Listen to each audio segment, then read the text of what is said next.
In this video, I'm going to review my journey with the Yarbo Snowblower in the winter of 2025. Now, I got this unit on loan from Yarbo to make videos with, but they're not paying me any sponsorship, and they have no control over my content. However, I am a Yarbo affiliate, so please use my link in the video description to do any more research, and that way if you buy one, I'll get a small commission. Thanks. Now, I used Yarbo 3 times in January and February to get enough experience to make this video. And let me tell you, there was some frustration during the initial setup and the first snowstorm. But I eventually got it to a point where I could sit in the house drinking my coffee while Yarbo worked completely autonomously. Now I'm going to explain what went wrong and what changed to make it work so much better.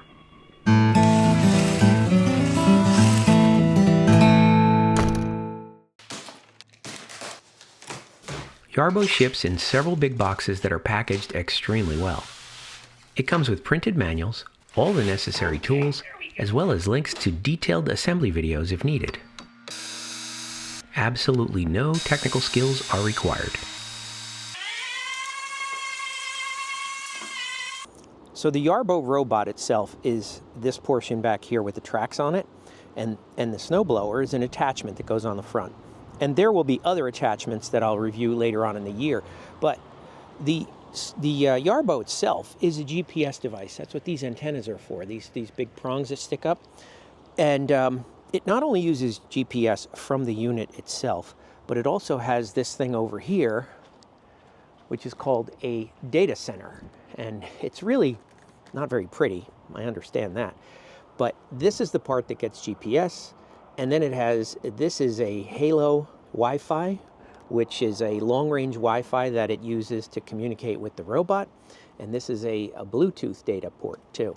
And the only bad thing about this, other than the looks of it, is that it really has to be somewhere fixed, in a fixed position in your yard.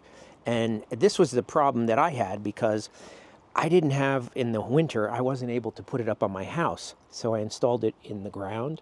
And you can see the wind pulled these bolts out of the ground. So that's why I propped it here with this thing. And if this thing moves, even by an inch, it throws off the robot. The robot will go on the lawn. It won't follow the map perfectly. So this really needs to be fixed permanently, unfortunately. But that's one of the problems. The other one is that it has this cable here, actually has to go to your router, your network's router. So this has to be outside, but your router is inside. So you got to think about how you're going to get that into the house. Now what I did is I ran that cable all the way around here underneath this door right here, because this is where my router is. It's in the laundry room. It's up top there in the laundry room. So that was the best thing that I could do for now. Now when spring comes, my intention is to build a more substantial shed here than this little one right there. And I'm expecting to put the data center either in the shed or on the shed somehow. I don't know. I'm going to figure that out. But I definitely don't want to have the cable going under the door, that's for sure. The primary source of some of my frustration came from initial connectivity issues where the app just couldn't communicate with Yarbo. To resolve that, I had to unplug the battery to fully power it down and then reconnect the battery and press the power button in the back. That solved the connectivity issue, but it was still having GPS issues, so I cycled the power on the data center to reboot that too. Finally, I got a GPS signal and I could proceed to finding the map, and that's basically training Yarbo for all the areas and sidewalks that I wanted to clear. Each area has its own set of options, such as the height of the snowblower, which direction to throw the snow, and the angle of the chute, which controls the distance. The winter tracks come with studs on them, and I noticed right away they were starting to scratch my pavers, so I removed the studs to prevent any further damage. Of course, the downside is Yarbo doesn't have as much traction on ice, but that's a risk I'll take. My first snowstorm was only a few inches, but it was enough to have Yarbo do the work. This time the app was connected by Bluetooth, but it was still complaining about having no GPS. So yet again, I cycled power on the robot and the data center to get it going. Now before you start thinking this is an expensive piece of junk, I'll give you a spoiler alert that this was the last time I needed to reboot anything. Ready to work.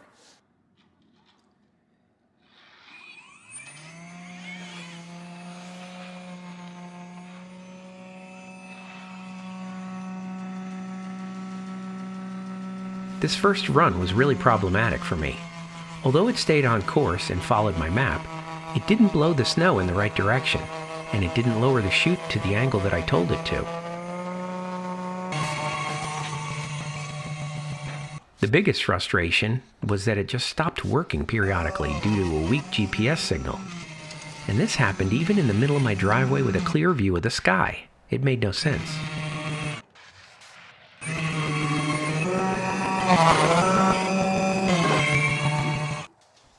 I was worried that it could be a hardware issue, such as a defective data center or navigation controller in the robot. Thankfully, it wasn't a hardware issue at all, and it was resolved by an automatic firmware update without my knowledge.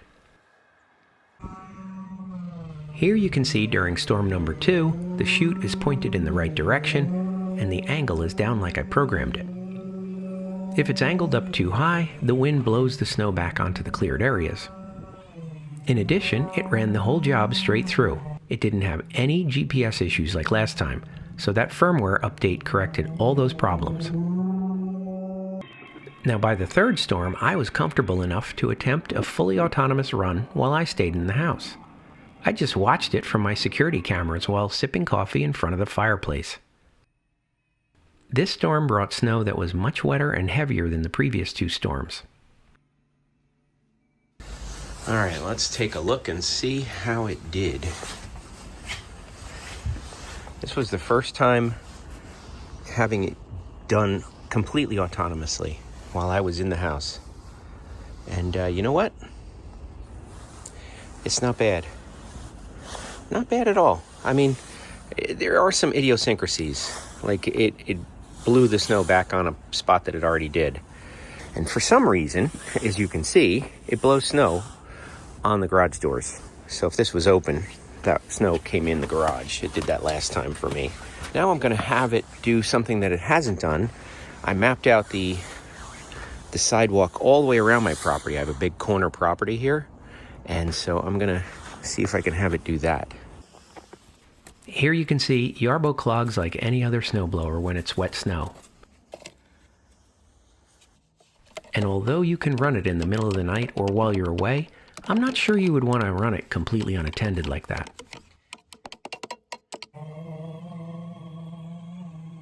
You can see I have the height set fairly high on the sidewalks because they're somewhat uneven.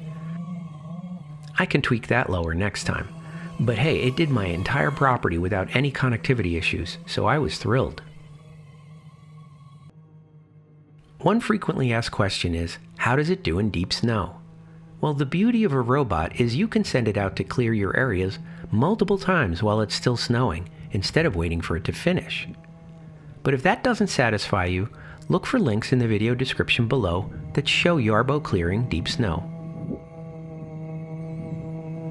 Here you can see how the safety grates are pushing the snow and keeping it from the auger, and that's why most people remove the grates.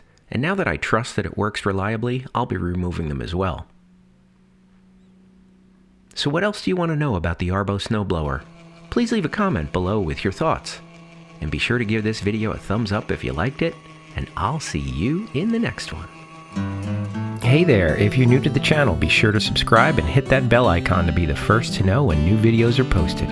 Look for HandyDadTV on Facebook, Twitter, and Instagram, and visit the website HandyDadTV for more great ideas and information.